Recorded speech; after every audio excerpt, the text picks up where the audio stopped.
बच्चे, welcome to our YouTube channel Mathophilians. तो आज स्टार्ट करेंगे एक्सरसाइज 1.2। आपकी एक्सरसाइज का फर्स्ट क्वेश्चन है, state whether the following statements are true और false and justify your answers. नीचे कुछ स्टेटमेंट्स लिखी गई हैं, आपको ये देखना है कि कौन सी स्टेटमेंट्स ट्रू हैं और कौन सी फॉल्स हैं। और अगर ट्रू है तो उसके साथ अपना रीज़न बताना है कि क्यों ट्रू है, और अगर फॉल्स है तो भी रीज़न बताना है कि क्यों फॉल्स है ना। चलिए स्टार्ट करते हैं। आपके एक्सरसाइज का फर्स्ट पार्ट है, लिखा है क्वेश्चन में कि every irrational number is a real number. हर एक इर्रेशनल नंबर रियल नंबर होता है। याद करिए हमने क्या पढ़ा था। हमने पढ़ा था कि रियल नंबर किसका कॉम्बिनेशन होता है, रैशनल नंबर और इर्रेशनल नंबर का। यानी कि जो भी इर्रेशनल नंबर होंगे वो रियल नंबर होंगे, और जो भी रैशनल नंबर होंगे वो भी रियल नंबर होंगे। यानी हर एक रैशनल नंबर भी रियल नंबर है और हर एक इर्रेशनल नंबर भी रियल नंबर है। तो यहाँ पर यही लिखा हुआ है फर्स्ट स्टेटमेंट में कि every irrational number is a real number. तो डेफिनेटली ये स्टेटमेंट बिल्कुल ठीक लिखी हुई है, ट्रू। रीज़न लिख सकते हैं आप कि एज रियल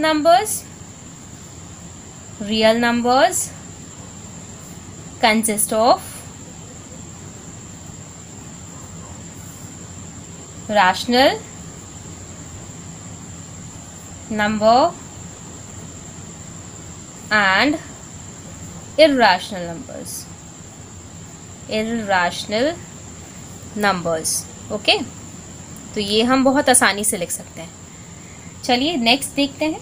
लिखा है every point on the number line is of the form square root m where m is a natural number.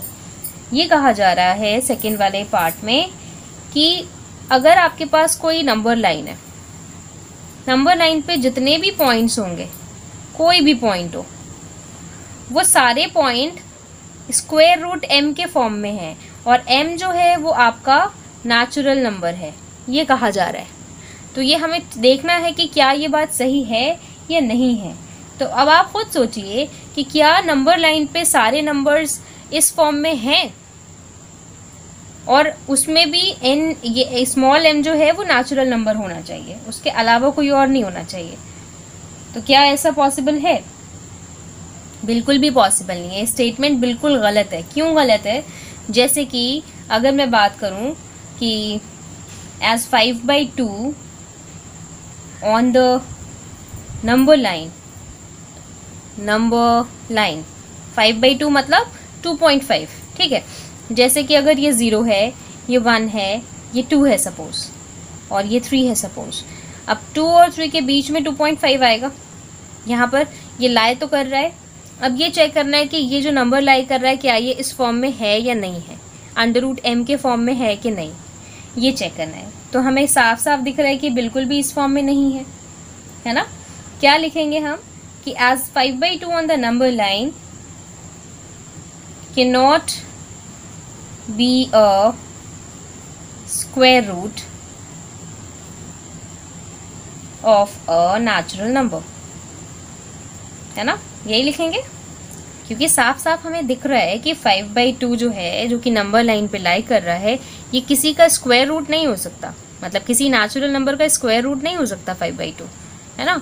तो ऐसे ऐसे हमारे पास बहुत सारे नंबर्स हैं, सिर्फ 5/2 ही नहीं, बहुत सारे नंबर्स हैं। 3/2, 3/5, 3/4, ऐसे बहुत सारे नंबर्स हैं जो नंबर लाइन पे तो लाई करेंगे, लेकिन वो किसी नेचुरल नंबर का स्क्वायर रूट नहीं होंगे, ठीक है। और दूसरा एक और चीज़ आप लिख सकते हैं इसमें, क्या कि also a negative number can not be a square root of natural number, है ना। ये बात भी बिल्कुल ठीक है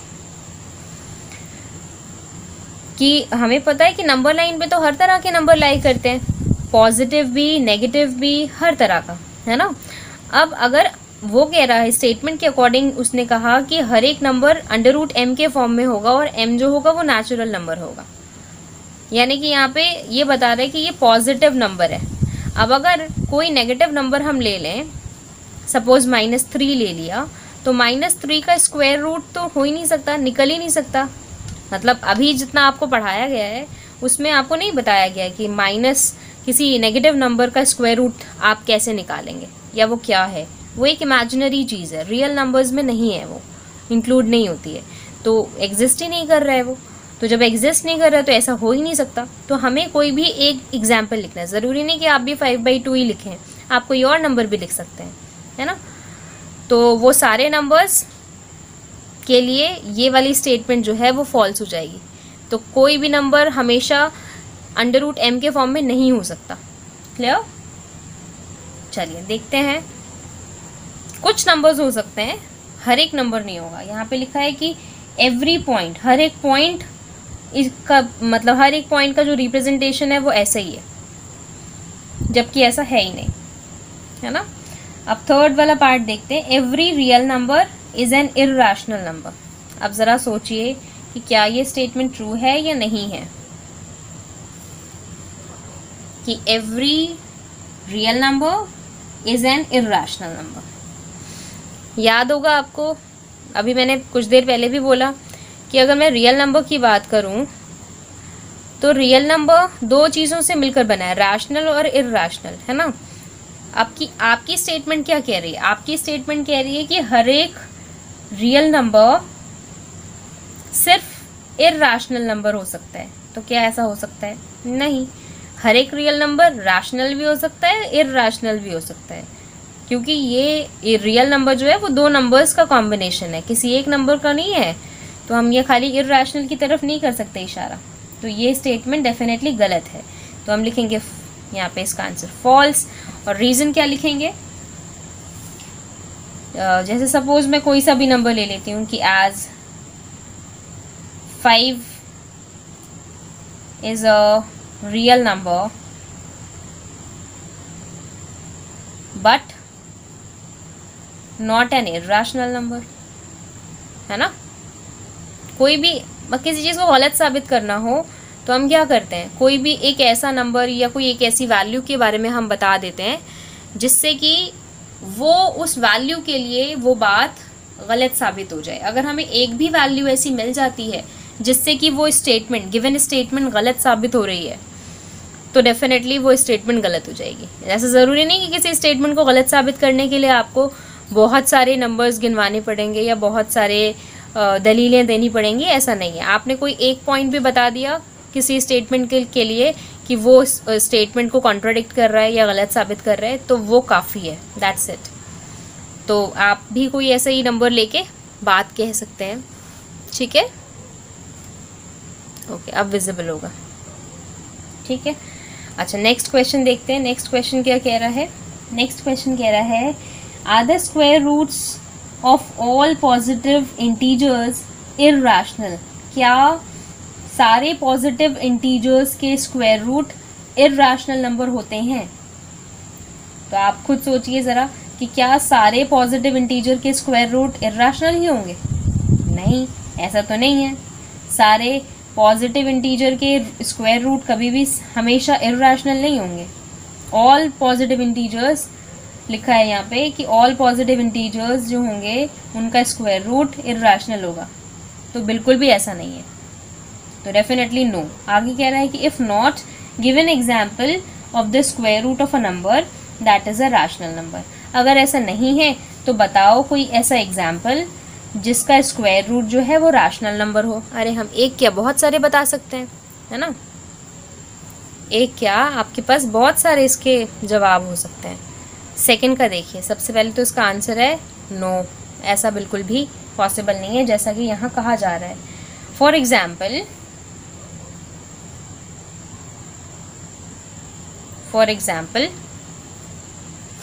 विजिबल है ना, ठीक है।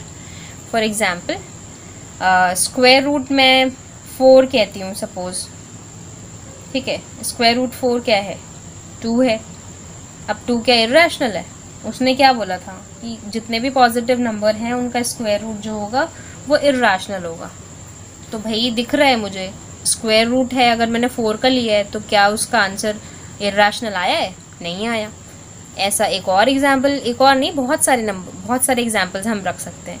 सपोज स्क्वायर रूट 9 रख दिया हमने, तो क्या आया आंसर 3, तो ये भी एक रैशनल नंबर है ना। यहाँ पे लिख देंगे हम therefore 2 and 3 are rational numbers. ठीक है, कोई मुश्किल नहीं होगी आई होप, बहुत सिंपल क्वेश्चन है। ओके, अब चलिए नेक्स्ट चलते हैं क्वेश्चन नंबर 3 की तरफ। ओके, तो क्वेश्चन नंबर 3 है हमारा,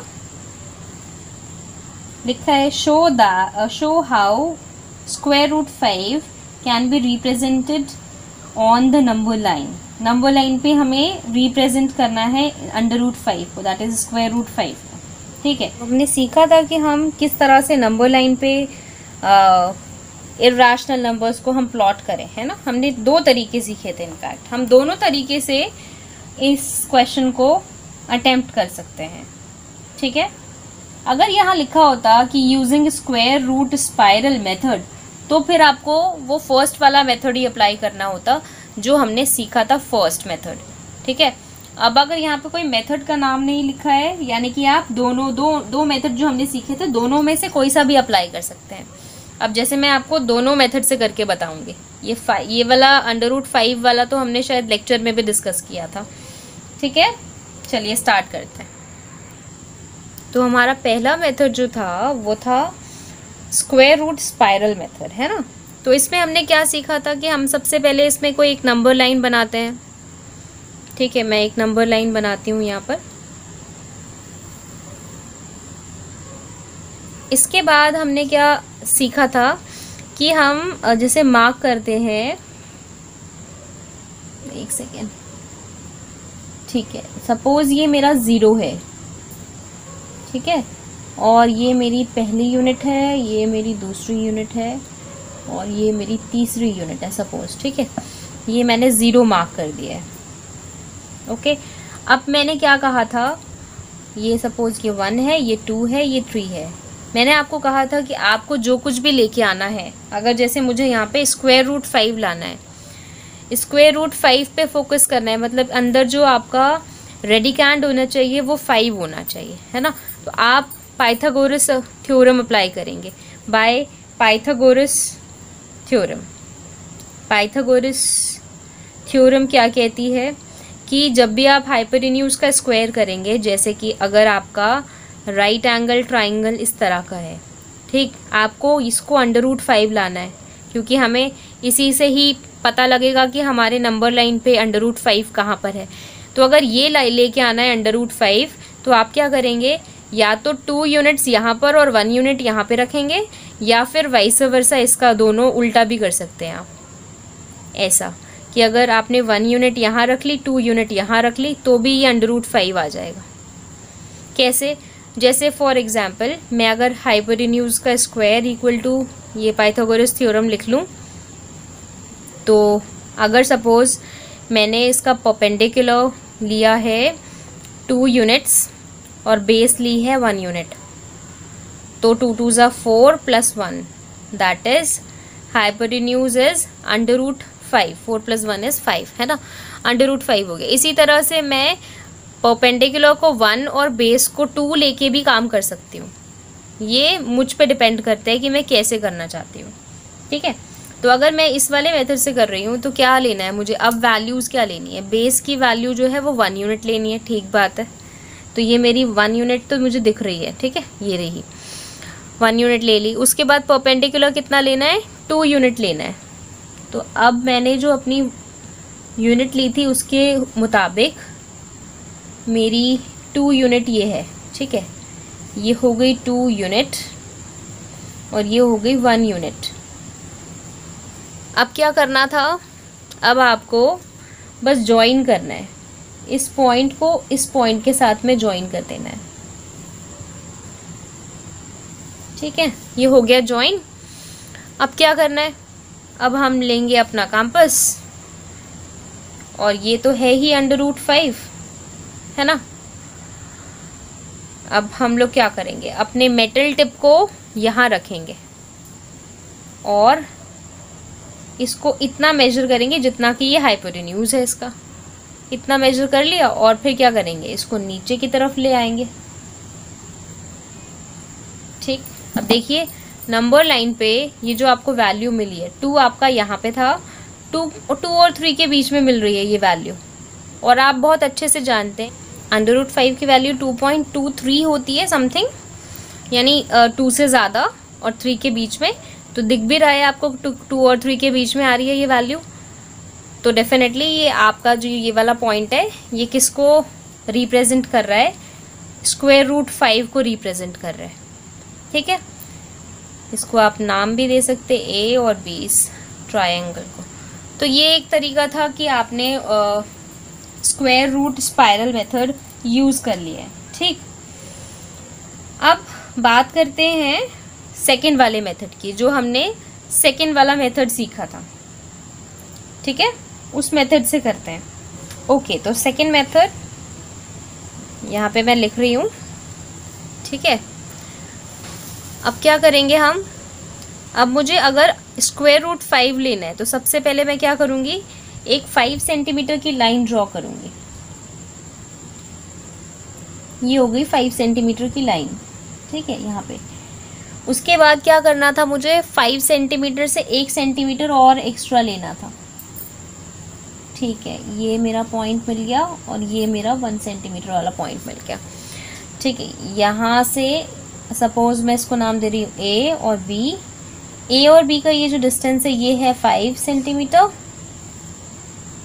ठीक है, एंड देन ये वाला जो है डिस्टेंस, ये वाला ये है 1 सेंटीमीटर। ठीक, क्या डिस्कस किया था हमने कि अब जो आपको लाइन मिली है, लाइन सेगमेंट मिला है, आपको मिड पॉइंट ढूंढना है उसका। तो हम क्या करेंगे, AC का मिड पॉइंट ढूंढने के लिए मोर देन हाफ खोल लेंगे अपने कंपास को, एक आर्क लगाएंगे और एक आर्क यहाँ लगाएंगे। सिमिलरली फिर यहाँ पे रखेंगे मेटल टिप को और एक आर्क यहाँ और एक आर्क यहाँ। ठीक है, अब हमें इसको ज्वाइन नहीं करना है, सिर्फ हमें मिड पॉइंट चाहिए। तो हम अपना मिड पॉइंट ढूंढ लेंगे। ये रहा मेरा मिड पॉइंट, मिल गया। इसको नाम दे देते हैं सपोज O। ठीक है, इसको नाम दे दिया हमने O। अब क्या करेंगे, हम अपनी मेटल टिप को यहाँ रखेंगे और A तक का रेडियस खोलेंगे और एक सेमी सर्कल बना देंगे। ठीक है, ये बन गया हमारा सेमी सर्कल। अब क्या करना है, इसके नेक्स्ट स्टेप में हमें अपने स्केल को लेकर एक B पॉइंट से परपेंडिकुलर ड्रॉ करना है, जो कि सेमी सर्कल को E पॉइंट पे इंटरसेक्ट करे सपोज। ठीक है, उसके बाद क्या करेंगे, हम यहाँ से ये जो BE के जितना डिस्टेंस है, क्योंकि यही मेरा √5 है, √5 है, तो इसको हम मेजर कर लेंगे, इतने ही खोलेंगे कंपास और आर्क लगा देंगे नीचे की तरफ और इस लाइन को एक्सटेंड कर देंगे।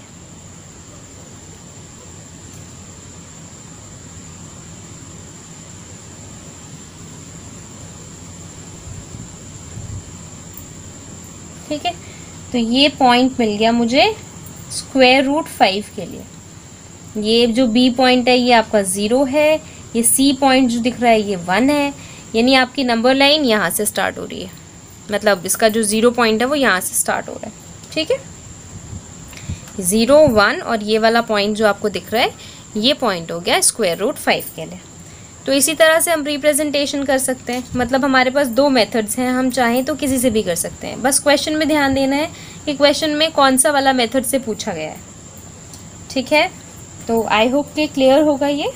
बाकी अगर आपको कहीं पे भी कोई डाउट हो तो आप मुझसे कमेंट सेक्शन में पूछ सकते हैं। ओके, तो मिलते हैं नेक्स्ट लेक्चर में। Okay, good bye.